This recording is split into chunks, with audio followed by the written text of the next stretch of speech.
Do you even understand English? My co-worker sneered, laughing with the others. They thought my accent made me stupid. 6 months later, I was the one deciding who stayed and who got fired. If you've ever been judged for how you speak, where you're from, or who you are, this story is for you. Hit that like button, subscribe, and get ready for a revenge tale that proves respect isn't given. It's earned. I started the job with excitement, grateful for the opportunity and ready to prove myself. It was a small marketing firm in a mid-sized U.S. city. I had immigrated from India just 6 months earlier, and while I spoke fluent English, my accent was unmistakable. I wasn't expecting a parade or applause. I just wanted respect. Instead, I got laughter. From the moment I introduced myself, I felt the sneers behind the smiles. "Oh, wow, that's unique," said Sarah, the office's self-proclaimed social butterfly.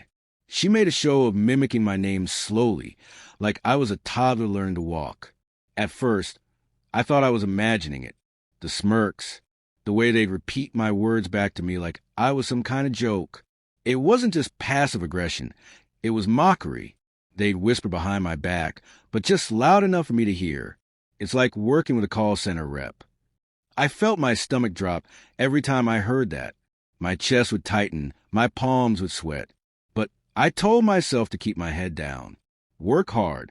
Let results speak louder than accents. I was wrong. Things got worse when I started outperforming them. I picked up on trends faster, delivered better reports. My digital campaigns had higher engagement. Instead of acknowledging that, they doubled down. He's probably working extra because he doesn't have a life here. Or, bet he's just trying to impress the boss so he can bring over his whole village. That one stung.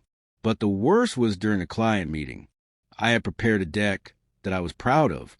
When I presented it, one of my co-workers, Josh, interrupted. "Wait, can someone translate?" I think I heard click-through raid instead of click-through rate. The room burst into laughter. Even the manager, Rachel, cracked a smile. My ears burned. I felt my breath catch in my throat. I forced a smile and finished the meeting, but something in me snapped that day. I realized they didn't want me to succeed. They didn't see me. They saw a stereotype. That night, I didn't cry. I didn't rant. I planned. I stayed late for weeks, learning more about our systems, our clients, our analytics. I began mentoring interns quietly, helping them with their presentations, building allies. I signed up for leadership workshops in my own time, paid for with my own money. And then I started applying, not to leave, but to move up. What they didn't know, the company had posted an internal opening for head of campaign strategy, a promotion 2 levels above my current role. I knew I wasn't the obvious pick, but I also knew the role required measurable success, and that I had in spades. The interviews were tough but fair. The final round was with the CEO. He was British, sharp, and direct.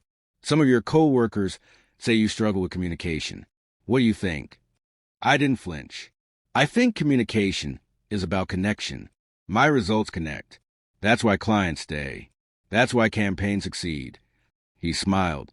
A week later, I was called into a conference room. Rachel, the same manager who let people mock me, sat across from me with tight lips. The CEO made the announcement. "We're thrilled to promote you to head of strategy, effective immediately. You'll be managing your team, including your current supervisor." Her eyes widened. Josh, Sarah, the others, they weren't laughing anymore. I wish I could say I gloated, but I didn't. I just smiled and said, "Looking forward to working with you. Let me know if you need anything translated." The next weeks were pure poetry. Josh, who once joked about me being a call center guy, now had to run his campaign drafts by me. I reviewed them in silence, occasionally raising an eyebrow. Sarah's presentations? I coached her, kindly, calmly, professionally. But I never forgot. During a performance review, I had to give feedback on Rachel, my former manager. Does she foster an inclusive team environment? The form asked. I took a long pause, and I told the truth. Upper management took it seriously. A month later, Rachel was transitioned to a new opportunity. And the best part? My accent never changed. but their tone did. People often think power comes from fitting in, but sometimes the real power is in standing out and standing firm. They mocked what made me different, until it made me their leader.